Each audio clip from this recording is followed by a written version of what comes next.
Well, it's actually been revived a lot lately. It's got this amazing afterlife. So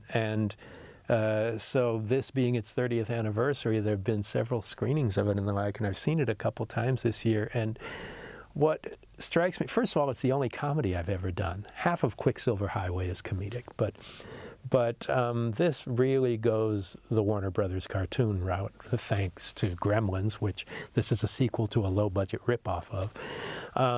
But you know, I do have a sense of humor, and it shows up in my other work as well, but not as blatantly as this. So the first time, the only time.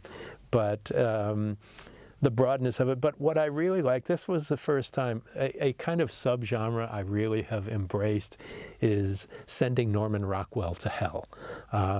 I love the idealized small-town America falling apart and just blowing up, literally in this case. But you know, they're rubber puppets, they look like rubber puppets, but there are some really kind of innovative ways that rubber puppetry was used in this movie.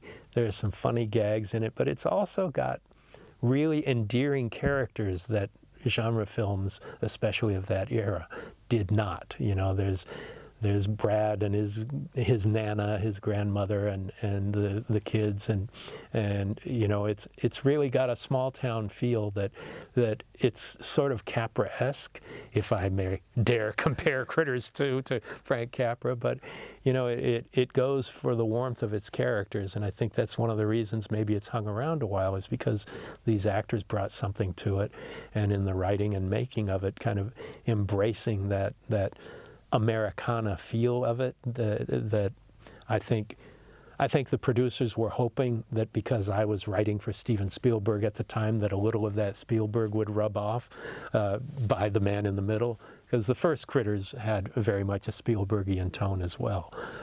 So I think that's why they probably came to me, and maybe, you know, I learned a lot from Steven working on amazing stories, and hopefully brought some of what I learned to that movie.